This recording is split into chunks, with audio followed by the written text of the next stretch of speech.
Kalau Anda bekerja di instansi tertentu, Anda sebagai karyawan, apapun pekerjaan Anda, kalau Anda sadar bahwa hidupku untuk Tuhan, maka aku bertanggung jawab dengan pekerjaanku, aku tidak main-main.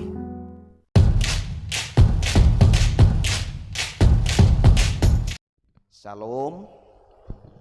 Shalom. Saya menyapa yang streaming online dari rumah masing-masing. Selamat Paskah untuk Anda sekalian, dan juga selamat Paskah untuk kita yang onsite di gereja. Bisa lambaikan tangan kita ke teman-teman di samping kanan kiri, katakan selamat Paskah. Haleluya. Kebangkitan Tuhan memberikan sebuah arti yang mendalam bagi setiap kita, umat Tuhan yang dikasihi. Ada hal penting yang menjadi perenungan buat hidup kita sekalian.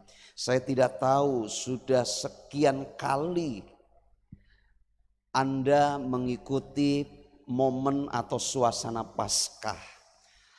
Katakanlah kalau usia kita antara gocap lakcap, mungkin paling tidak kalau kita sekolah minggu dari umur 8 tahun, paling tidak sudah di atas 40 sekian, 50 sekian kali. Belum kalau kita mengikuti Paskah bisa lebih dari 2 kali, mungkin di instansi, di tempat pekerjaan kita, di kantor di mana kita bekerja. Kemudian kita mengikuti persekutuan doa, mungkin sudah bisa masuk ratusan kali kita mengikuti Paskah. Tapi satu perenungan yang perlu kita sadari, betulkah kebangkitan Kristus itu berdampak dalam hidup kita sekalian? Sangat sedih dan sangat disayangkan kalau ada sebuah pernyataan, tidak ada bedanya orang Kristen si itu, sama seperti kami pada umumnya. Saudara, kuasa kebangkitan seharusnya membawa dampak buat kita sekalian. Murid-murid ketika mendengar berita bahwa kubur Yesus kosong, mereka mencoba membuktikan dan berlari menjumpai kubur Yesus. Dan Alkitab menyebutkan satu hal yang menjadi perenungan buat kita sekalian. Matius pasal yang ke-28 ayat yang ke-6, di sana dikatakan, ia tidak ada di sini sebab ia telah bangkit sama seperti yang telah dikatakannya. Yohanes menuliskan bahwa sampai pada waktu murid-murid membuktikan kubur Yesus kosong, ada sesuatu yang tanda kutip murid-murid tidak mengerti isi kitab suci. Yesus sampai 3 kali menyatakan bahwa anak manusia akan diserahkan ke tangan manusia, bahkan dibunuh. Tetapi anak manusia akan bangkit pada hari yang ketiga. Saudara, sepertinya ironis sekali, murid-murid sudah sekian waktu bersama Yesus. Bahkan Yesus sudah menyampaikan pesan bahwa anak manusia akan mengalami penderitaan yang luar biasa, bahkan akan dibunuh. Tetapi Yesus pun berkata, anak manusia akan bangkit pada hari ketiga. Tapi sekali lagi, ironis sekali, murid-murid tidak menyadari ketika mendengar berita kubur Yesus kosong, mereka mencoba membuktikan tetapi masih berkecamuk ketidakpercayaan. Alkitab juga membuktikan ketika Thomas berhadapan langsung dengan Yesus. Yesus berkata kepada Thomas, lihat, cucukkan tanganmu ke lambung ini, dan jangan lagi engkau tidak percaya. Yesus kemudian membahas kalimat berikutnya, berbahagialah orang yang tidak melihat namun percaya. Saudara, ada sesuatu perhatian buat kita. Kebangkitan Yesus ini menjadi satu perihal yang tidak bisa kita abaikan begitu saja. Sebab ada pengajar-pengajar, ada sesuatu yang dihembuskan pada waktu itu. Yesus tidak mati. Dan mayat Yesus pun ada yang mengatakan dicuri. Tetapi Alkitab mengajarkan Yesus Kristus benar-benar mati dan dikuburkan. Tapi Alkitab juga mengajar kepada kita sekalian, Yesus sudah bangkit. Yesus mengalahkan maut. Menjadi sebuah perenungan buat kita Bapak Ibu Saudara. Mungkin sudah puluhan kali, ratusan kali kita ikut suasana Paskah. Tetapi apakah kita betul-betul memaknai bahwa Yesus sudah bangkit? Yesus memberikan arti kepada kita sekalian. Yesus telah bangkit. Apa makna kebangkitan Yesus bagi Anda secara pribadi? Saya mau mengajak kita sekalian membuka Alkitab kita. Mungkin bisa keluar dulu dari slide PowerPoint, bisa Alkitab munculkan di situ Roma pasal yang ke-6.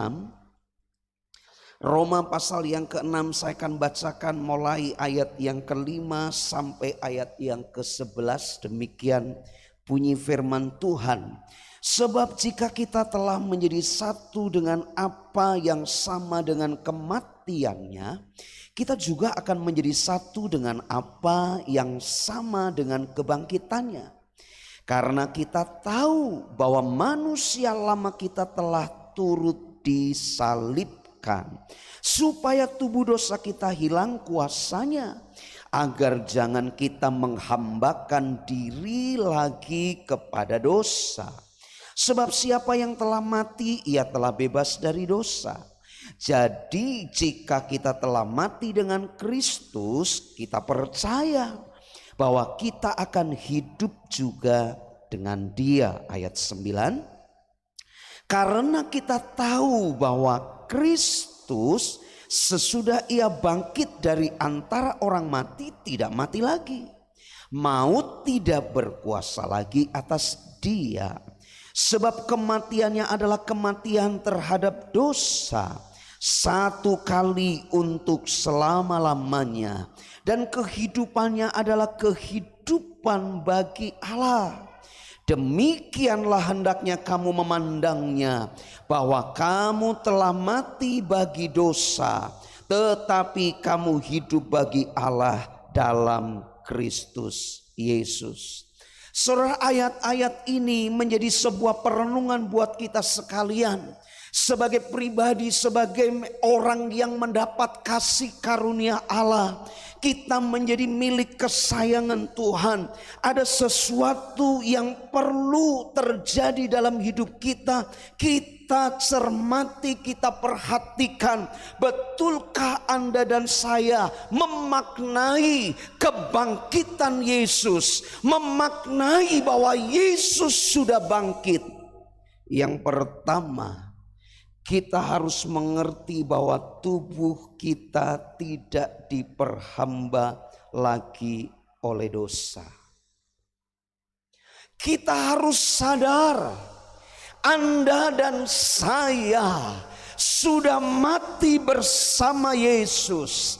Yesus bangkit dan firman Tuhan berkata, dia tidak mati lagi, dia sudah bangkit. Dan ini mendorong Anda dan saya memahami bahwa Yesus sudah mati, tapi dia bangkit, tidak mati lagi buat Anda dan saya. Mari maknai bahwa hidup ini tidak diperhamba lagi oleh dosa. Tubuh dosa ini sudah mati kuasanya, sudah mati gairah untuk berdosa, sudah mati keinginan kita untuk melakukan hal-hal yang mendukakan Allah, hal-hal yang disebut manusia lama kita. Kita sudah mati. Tetapi ada banyak orang Kristen masih senang dibayang-bayangi masa lalu. Masa lalu itu sudah lewat. Amin. Tapi ada orang senang dulu saya. Oh dulu saya itu begini-begini. Saya mengajak kita sekalian, masa lalu bolehlah jadi sebuah kenangan, catatan sejarah hidup kita. Tetapi kalau masa lalu hal-hal yang menjijikkan di mata Tuhan, tidak perlu diingat-ingat lagi sebenarnya. Tapi ada banyak orang itu senang mengingat masa lalu. Orang susah melupakan kesalahan di masa lalu, apalagi kesalahan orang lain. Bukankah kamu dulu tuh seperti ini dan lain sebagainya. Kamu kan ini, labelnya tetap ada nempel di depan mata kita. Oh si A begini, si B begini. Tetapi kita lupa kalau orang tersebut sudah diperbaharui oleh Tuhan, maka masa lalunya pun sudah dihapuskan dan diubahkan menjadi manusia baru bersama Kristus Yesus Tuhan. Kita adalah pribadi-pribadi yang dikasihi Tuhan. Roma pasal yang ke-6 ayat yang ke-5 sampai ayat yang ke-6. Sebab jika kita telah menjadi satu dengan apa yang sama dengan kematiannya, kita juga akan menjadi satu dengan apa yang sama yang disebut kebangkitannya. Manusia lama sudah turut disalibkan, tubuh dosa kita hilang kuasanya, dan kita tidak diperhamba lagi oleh dosa. Dosa seharusnya sudah tidak punya sengat lagi kepada kita. Tapi jujur ya, namanya juga dosa, namanya juga kedagingan. Ya, roh itu penurut, daging itu lemah. Memang daging itu enak Bapak Ibu Saudara. Kalau sudah berapa minggu kalau pulang ibadah pagi, kami istilahnya itu karena kalau minggu nggak masak. Sekaligus biasanya saya dengan anak-anak kumpul. Walaupun kadang-kadang ada anak satu yang nyelip nggak tahu kemana gitu ya. Tapi kalau kita kumpul, maksud saya waktu untuk bersama kita makan. Sudah berapa minggu kalau minggu itu cari ke sana cari ke sana Kemarin istri saya, yuk kita pergi ke pasar, kita beli lauk, kita olah. Jadi tadi malam sudah diolah, kemudian orang sudah bilang ditiriskeun nya gitunya cek leres eta ditiriskeun nya. Oke. Abdi ti Majenang saetik-etik lah biasa. Nu Miss Debbie ti Bandung meni alus pisan mun ngomong Sunda teh. Ini khotbah apa ini ya? Kok jadi bahasa Sunda? Oh ada orang Bandung, maaf. Aduh ada senior bahasa Sunda. Ini ada orang Bandung bener loh. Ya. Tapi Miss Devi juga pernah tinggal lama di Bandung karena orang Bandung sudah lama di Purwokerto.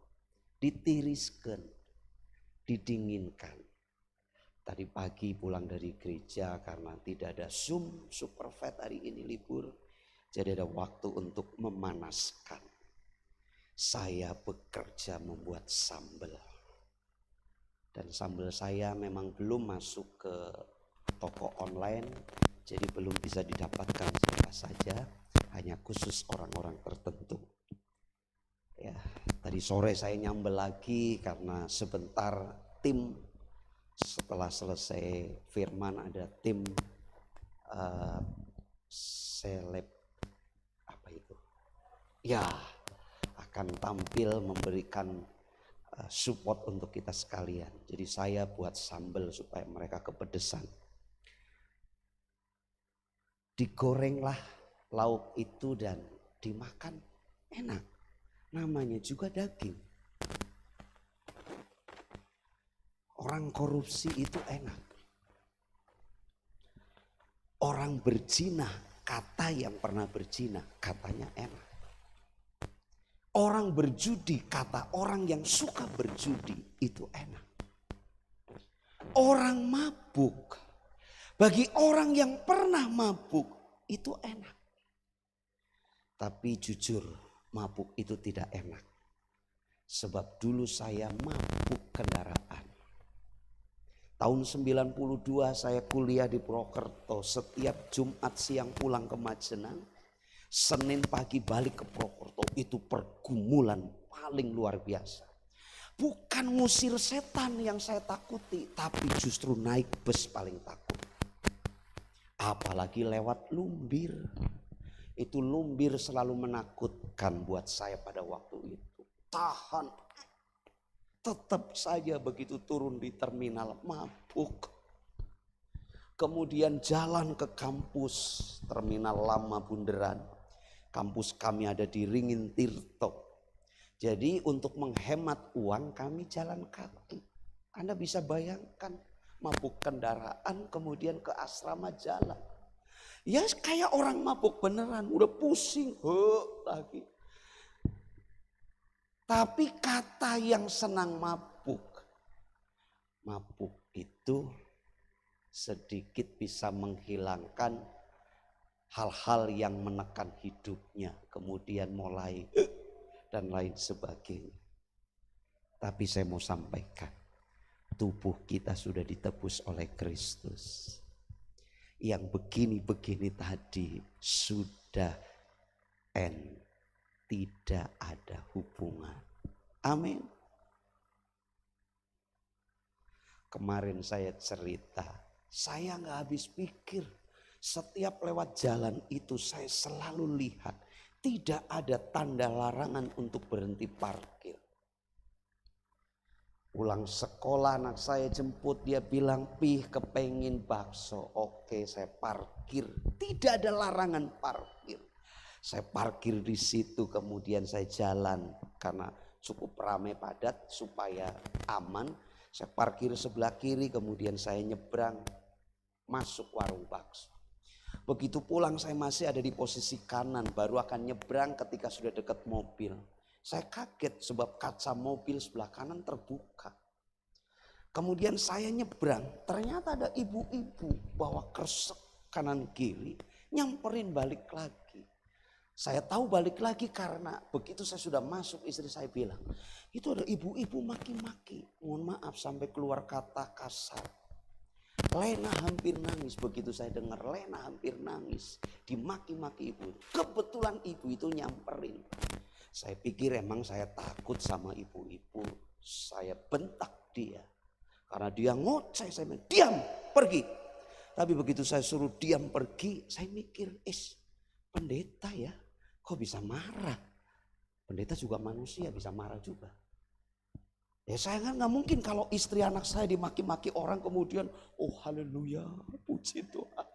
Oh, saya pikir pendeta manapun pasti akan turun tangan itu samperin orang yang bikin kayak begitu. Jadi saya terpancing, saya bentak, saya usir, pergi. Maksud saya suruh pergi supaya saya pun gak jadi terus berlarut-larut ikut dosa, ikut marah-marah. Saya tutup kaca, saya pergi. Bolak-balik saya perhatikan tidak ada larangan parkir. Saya pikir saya salah apa? Apa saya salah parkir? Saya sudah mepet. Tapi bersyukur masih ingat ketika sudah bentak, "Diam, pergi." Mikir masih ingat, oh iya aku hamba Tuhan. Jadi Bapak Ibu Saudara, godaan itu banyak. Ketika kita minta kesabaran, justru kita akan diperhadapkan dengan hal-hal untuk membuat kita bisa menang, bisa sabar atau tidak. Ketika kita sedang berdoa, minta kita terus dibimbing oleh Tuhan, kita boleh melewati hal-hal yang mungkin menjadi pergumulan kita beberapa waktu lamanya. Jangan pikir bahwa kita tidak akan ketemu dengan persoalan-persoalan itu, justru kita akan diperhadapkan, tetapi mari kita belajar. Hidup kita tidak lagi dikuasai dosa. Amin. Sekarang lihat kanan kiri, kasih tangan begini. Hidupmu hebat. Haleluya. Yang tahu karakter kita masing-masing, saya sudah berulang-ulang tidak pernah bosan saya sampaikan. Yang tahu karakter saya seutuhnya adalah istriku. Kalau di gereja mungkin semua orang akan lihat, Pak Antipas senyumnya luar biasa. Pak Antipas kayaknya lembut banget. Saya pernah ketemu seseorang, akhirnya saya menarik diri karena yang ngomong cewek. Jadi pendeta enak ya, senyum. Jadi istri pendeta kayaknya enak banget. Wah, ini kalau sudah ngomong begini ini bahaya. Tapi yang tahu karakter saya seutuhnya adalah istri saya. Sebaliknya, saya tahu juga karakter dan kapasitas istri saya. Yang tahu siapa saya seutuhnya juga anak-anak saya. Yang tahu karakter anak-anak adalah orang tua. Orang lain mungkin bisa melihat sisi luarnya saja. Ciamik banget nih. Tapi di hadapan Tuhan kita semua transparan, terbuka. Amin. Karena itu mari menyadari bahwa pasca sebuah kebangkitan yang luar biasa, hidup kita harus mengalami perubahan. Hidup kita tidak lagi diperhamba oleh dosa. Yang kedua Bapak Ibu Saudara, ayat yang ke-5 sampai ayat yang ke-11, surat Roma menegaskan kepada kita sekalian. Kalau yang pertama bahwa hidupku ini tidak diperhamba lagi oleh dosa. Yang kedua, makna yang perlu kita cermati, kita renungkan baik-baik dalam hidupku. Bertahun-tahun aku menjadi orang Kristen. Sudah sekian puluh kali, mungkin sudah ratusan kali saya mengikuti ibadah Paskah. Saya masuk suasana Paskah. Dan saya harus sadar bahwa hidupku bukan saja tidak diperhamba lagi oleh dosa. Tetapi hidupku aku mau persembahkan untuk Tuhan. Tema gereja kita di bulan April, Lord, I offer my life. Tema sinode kita pribadi yang sehat karena Kristus sudah menebus hidup kita. Kristus sudah menebus hidup kita. Kematian kebangkitannya membuat kita menjadi pribadi yang sehat. Dan kita bisa mempersembahkan hidup kita kepada Tuhan. Dan pasca hari ini yang kedua, mari kita sadar hidupku ini hanya untuk menyenangkan Tuhan. Amin. Kalau kita bertekad hidup ini menyenangkan Tuhan, kalau kita punya tekad bahwa hidup ini hanya bagi Tuhan, maka kita akan berjuang sekuat tenaga. Pikiran, perkataan, perilaku hidup kita hanya untuk menyenangkan Tuhan. Roma pasal yang ke-6 ayat yang ke-9 sampai ayat yang ke-11.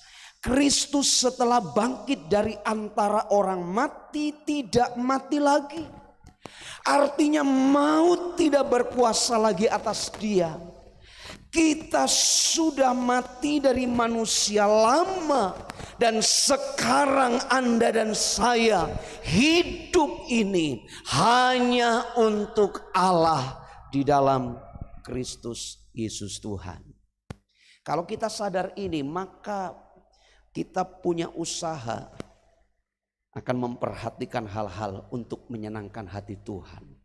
Kalau Anda bekerja di instansi tertentu, Anda sebagai karyawan, apapun pekerjaan Anda, kalau Anda sadar bahwa hidupku untuk Tuhan, maka aku bertanggung jawab dengan pekerjaanku, aku tidak main-main.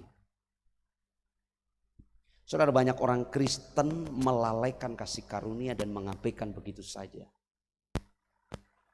Saya bersyukur kalau ingat, kalau saya buka di tangan ini, saya masih ingat ini adalah bekas ketika saya masih SD. Saat itu saya punya kambing hanya satu kalau tidak salah, kemudian jadi beberapa. Saya suka cari rumput, saya asah sabit dan sabitnya itu balik karena di sini ini masih ada tanda. Kemudian saya masih ingat di sini ada tanda, saya nyungsep wangun Majenang, wangun Karangpucung. Di jalan yang berkelok-kelok, saya sudah 4 kali nyungsep. Maklum anak muda. Dulu saya kalau pulang pergi Purwokerto Majenang itu tidak ukur jarak, tapi ukur jam. Kalau minggu ini 1,5 jam, minggu depan berarti harus 1,4 jam. Dan saya pernah pecahkan rekor 1 jam 10 menit. Tapi ada yang lebih hebat dari saya, Majenang Purwokerto 1 jam. Saya pikir aduh 1 jam, aku baru 1 jam 10 menit. Jogja Purwokerto, waktu itu orang pada bilang bisa 3,5 jam.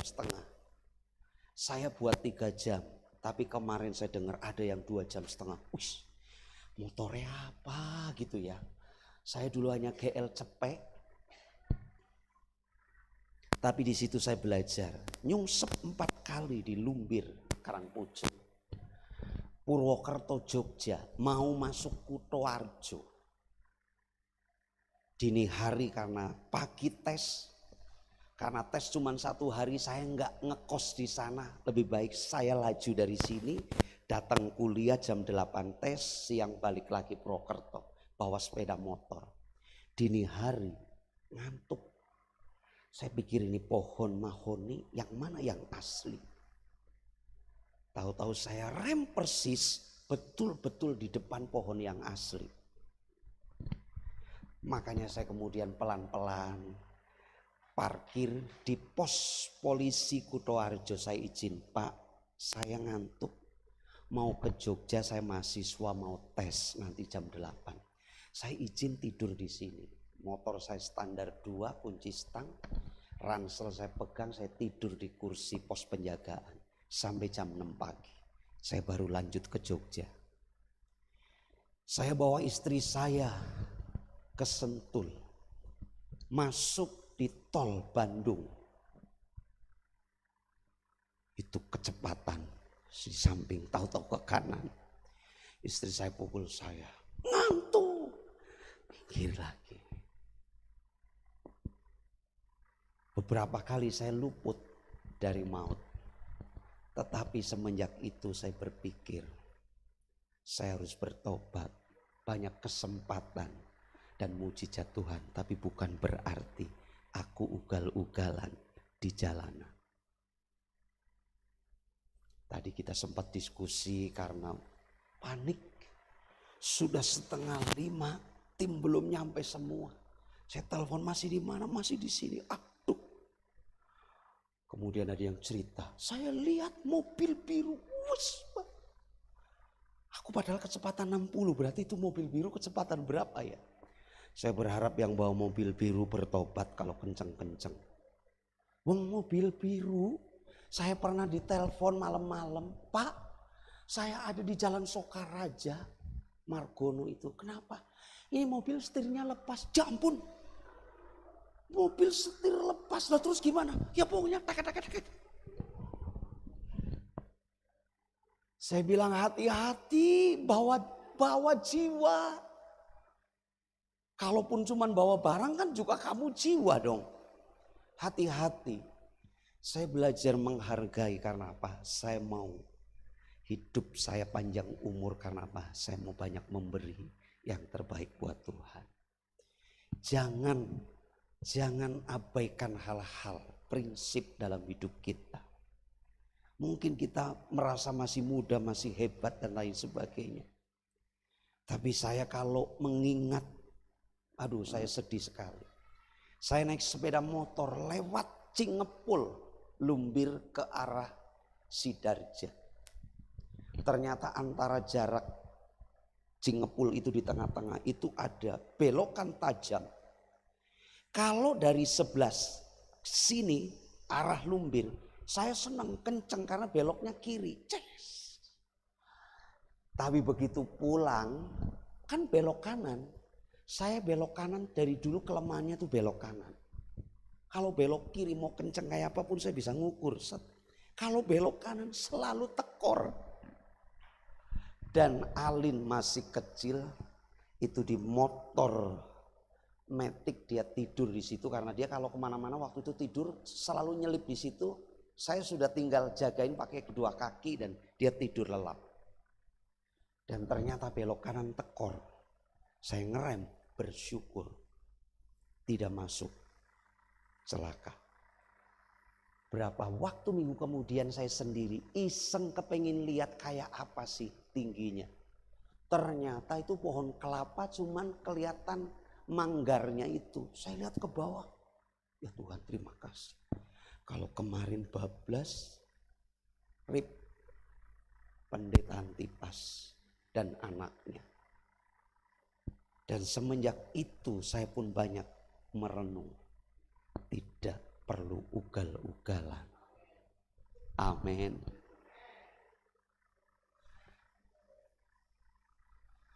Yang penting sampai di tempat. Nggak apa-apa terlambat, yang penting selamat. Nggak apa-apa hari ini. Minggu depan jangan terlambat. Kan pelan-pelan Pak. Ya kalau sudah mau pelan ya berangkatnya lebih awal. Nah ini guyon saja. Kadang-kadang kita ini lupa. Betul. Saya sudah hampir gocap gini. Kalau di jalan pun kadang-kadang terpancing. Disalib orang nggak pakai riting kemudian siksa. Kadang-kadang mikir siapa kamu? Apalagi kalau ada anak muda yang baru nyelip ugal-ugalan. Kamu tuh baru kemarin sore di jalanan tak kejar. Tapi begitu sudah muncul tak kejar, mikir pendeta. Manusia lamanya harus sudah mati. Tapi sekarang aku mau menyenangkan hati Tuhan. Amin. Yuk kita belajar. Dalam dunia perdagangan pun sama. Sampai hari ini saya salut sama seseorang yang dulu saya pernah kenal. Ketika ada pembeli datang. Kok boleh nggak harga sekian? Maaf nggak bisa. Loh di tempat sana kok harganya? Barangnya mudah. Persis sama. KW berapa? Aduh itu nggak tahu. Sebentar saya tunjukin. Dia buka catatan dari pabrik. List daftar. Ini yang ori sekian, yang KW1 sekian, ini KW2 sekian, KW3 sekian. Yang di sana yang mana? Aduh, nggak tahu lu kok. Tapi ini kowe bener. Ya silakan Anda cek. Saya temukan orang ini sampai hari ini tidak menjadi miskin. Tapi anak-anaknya diberkati Tuhan luar biasa. Ternyata dia bilang begini, aku mau belajar menyukakan hati Tuhan. Kalau saya ngobrol sama dia karena dia senior, lebih umur dari saya dan saya hormat penuh, dia panggil saya nama, Pas, kamu pendeta. Pendeta pun banyak godaannya. Kamu harus tetap dalam Tuhan. Rumah tanggamu harus dijaga. Saya bilang terima kasih Pak, doakan saya terus. Kalau begitu saya ngomong begini, saya masih muda. Tapi kalau saya sama anak-anak saya bilang, saya sudah tua. Nangkep maksud saya masih muda Pak, doakan saya. Tapi kalau sama anak-anak saya, papi udah tua, tahu ini hal itu dan sebagainya. Maksud saya apa? Kita banyak belajar, tetapi kita juga menjadi teladan. Hidup kita menyenangkan Tuhan. Amin. Sulit memang, kadang-kadang godaannya besar. Tetapi mari kita belajar. Hidup hanya bagi Allah. Sama-sama yuk kita baca. 1, 2, 3. Yesus bangkit, hidupmu harus berbeda. Sekarang lihat sebelah kanan kiri, kalau datang dengan pasangannya bilang begini, Yesus sudah bangkit, hidupmu harus berbeda. Coba ngomong begitu. Nah sekarang kan tadi bilangnya hidupmu harus berbeda. Sekarang bilangnya begini, Yesus sudah bangkit, hidupku harus berbeda.